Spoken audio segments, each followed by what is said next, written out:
ជីវិតមានភាពរីករាយខ្លះបានទៅដល់កន្លែងដែលចូលចិត្តនៅចិត្តផ្ទះដែរបងប្អូនហ្នឹងហើយថ្ងៃហ្នឹងឈប់សម្រាកមួយថ្ងៃបានទៅហូបអីជុំគ្នានៅកន្លែងទីទួលកាហ្វេ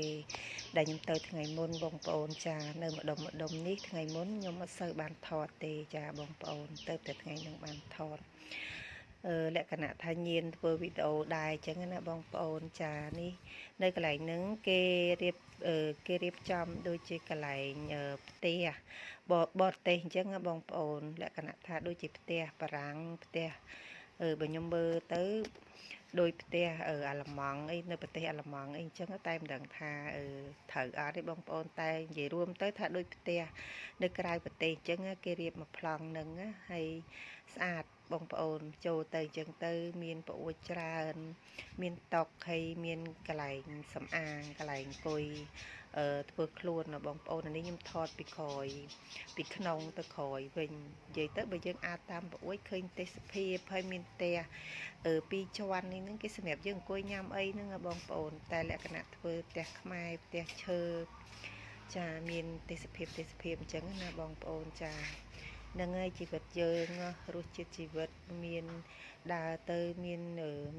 មិនសប្បាយចិត្តខ្លះមានភាពរីករាយ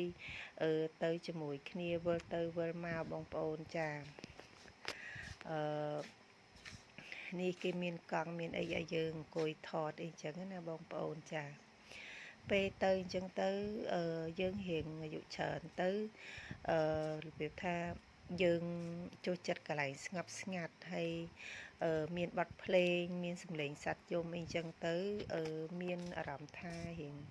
រីករាយខ្លះចានៅកន្លែងប្លង់នេះគេធ្វើដូចជាមាននេះដាក់វាំងននដាក់រីដូអីចឹងណាបងប្អូននិយាយទៅលក្ខណៈថារ៉ូម៉ាន់ទិកដែរចឹងណាចាធ្វើវីដេអូក្រោយនេះគឺលក្ខណៈថាឲ្យអស់ចិត្តណាបងប្អូនដោយសារតែធ្វើយូរហើយធ្វើទៅលែងចង់រួចដែរបងប្អូនហើយញៀនធ្វើទោះជាធ្វើទៅអត់ស្រួលខ្លួនផ្ដាសាយផងអីផងសំឡេងមិនសូវល្អក៏នៅតែទប់អារម្មណ៍ខ្លួនឯងអត់បាននៅតែចង់មានរូបភាពវីដេអូចិត្តតែចង់ថតធ្វើវីដេអូបងប្អូនអាចនិយាយបានថាវីដេអូក្រោយនេះធ្វើឲ្យអស់ចិត្តសម្រាប់ដែលខ្ញុំប្លុកនៅក្នុងបណ្ដាញសង្គមអញ្ចឹងណាហើយដោយសារតែការធ្វើហ្នឹងធ្វើខ្លួនឯងថតខ្លួនឯងទាំងអស់អញ្ចឹងបាទខ្ញុំពេលខ្លះក៏ខ្ញុំរៀងអៀនដែរអញ្ចឹងណានេះនៅខាងមុខផ្ទះដែលគេរៀបចំដោយផ្ទះនៅបរទេសហ្នឹងបងប្អូនចាខ្ញុំថតខ្លួនឯងខ្លួនឯងយើងទៅហត់ខ្លាំងនេះរៀបចេញមកផ្ទះវិញហើយបងប្អូនចាទៅដល់កន្លែងមួយទៀតនេះក៏ស្អាតដែរហើយគេចាំមាន់ចាំអីហើយ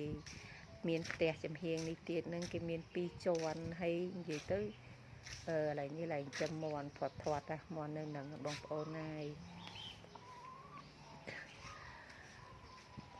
ស្អាតធ្វើផ្ទះឈើនេះស្អាតកន្លែងហ្នឹងមាន2ជាន់ខាងលើមានរឹងអង្គុយមានរឹងគេងទៀតហើយខាងក្រោមស្អាតមកខាងនេះស្ពាននិយាយទៅដូចនេះហ្មងដូច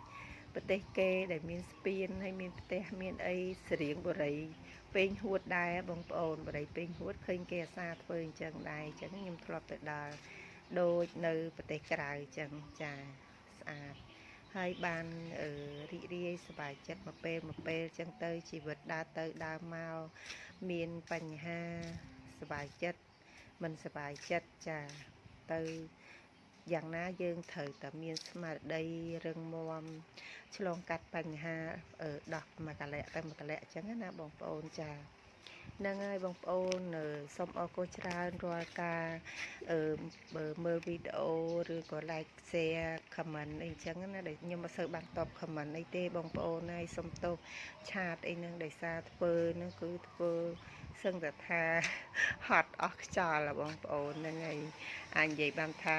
បើនេះវិញមកផត់មកពេលសឹងតែផ្ទាត់រលំនេះដល់ម៉ោងចេញមកវិញហើយបងប្អូនអរគុណច្រើនជម្រាបលាបងប្អូន